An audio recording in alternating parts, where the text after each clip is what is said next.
নমস্কার বন্ধুরা, তোমরা সবাই কেমন আছো? আশা করি তোমরা সবাই খুব ভালো আছো। আমিও ভালো আছি, তাই আবার চলে আসলাম আর একটা নতুন রেসিপির সঙ্গে। অবশ্য রেসিপিটা নতুন নয়, তোমাদের সবারই জানা। শীতের দিনে স্পেশাল হচ্ছে চষি পায়েস। এই পায়েসটা যদি একবার না খাওয়া হয় তাহলে সারা শীতটাই হচ্ছে বেকার চলে যাবে। তো তাই আমি তোমাদের সামনে এই রেসিপিটা নিয়ে চলে আসলাম।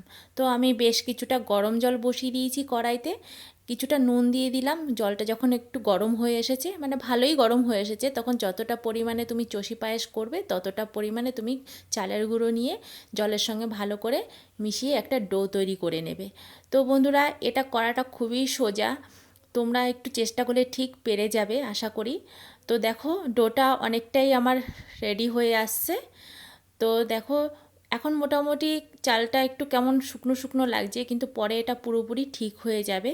তো আমি এই চালের গুঁড়োটাকে আমি প্রায় 5 থেকে 6 মিনিটের জন্য ঢেকে রাখবো, যাতে ভিতরের আর্দ্রতাটা ভিতরেই থেকে যায়, বাষ্পটা একটুও যেন বের না হয়ে চালের গুঁড়োটা অনেকটাই নরম হয়ে আসে। এবারে সিদ্ধ করা চালের গুঁড়োটা আমি একটা থালায় নিয়ে নেব। তারপরে চালের গুঁড়োটা হালকা গরম থাকা অবস্থায় আমাদের ভালো করে এরকম হাত দিয়ে মেখে নিতে হবে, যাতে একটা আটার ডো যেরকম তৈরি হয় সেই রকম একটা ডো তৈরি করে নিতে হবে। চালের গুঁড়োর ডোটা যতটা নরম মাখা হবে ততটাই তোমাদের চষিটা আর কি সফট হবে। তো সেই দিকে একটু খেয়াল রাখবে বন্ধুরা। তো ডোটা আমার অলমোস্ট রেডি, দেখো এইরকম সুন্দর নরম হবে।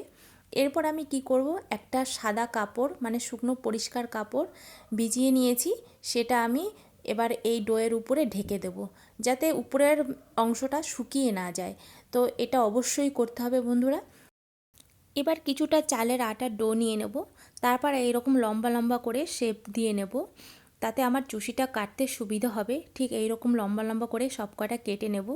তো এই কাজটা অনেকটাই ধৈর্য সহকারে করতে হয়, কারণ চষিটা কিন্তু অনেকটা টাইম লাগে করতে।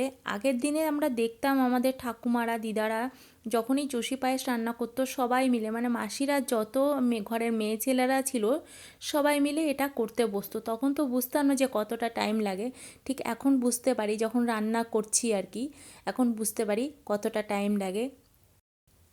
ঠিক হাতের এই অংশটা দিয়ে আমি চষিটা কেটে নেব।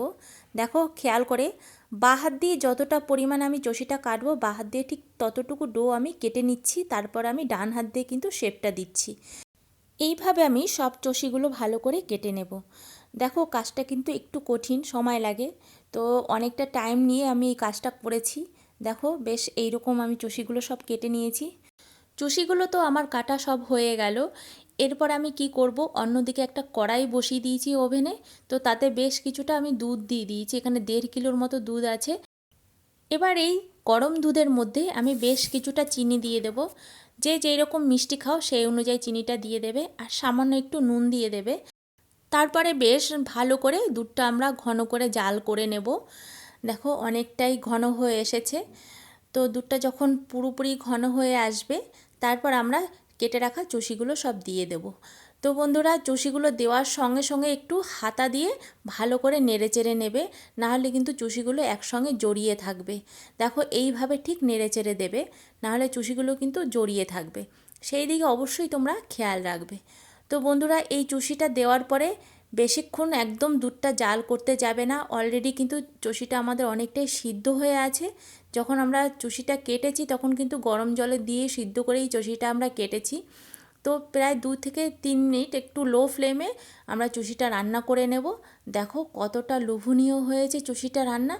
অবশ্যই তোমাদের রেসিপিটা ভালো লেগেছে, ভালো লাগলে অবশ্যই লাইক করবে, কমেন্ট করবে, আর সাবস্ক্রাইব করতে কিন্তু একদম ভুলবে না।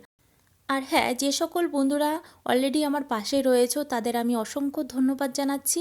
এইভাবে তোমরা পাশে থাকো। তাহলে বন্ধুরা, ভিডিওটা আমি এখানেই শেষ করছি। দেখা হচ্ছে নেক্সট ভিডিওতে অন্য কোনো রেসিপির সঙ্গে। সম্পূর্ণ ভিডিও দেখার জন্য তোমাদের অসংখ্য ধন্যবাদ জানাচ্ছি। তোমরা সবাই ভালো থাকবে, সুস্থ থাকবে।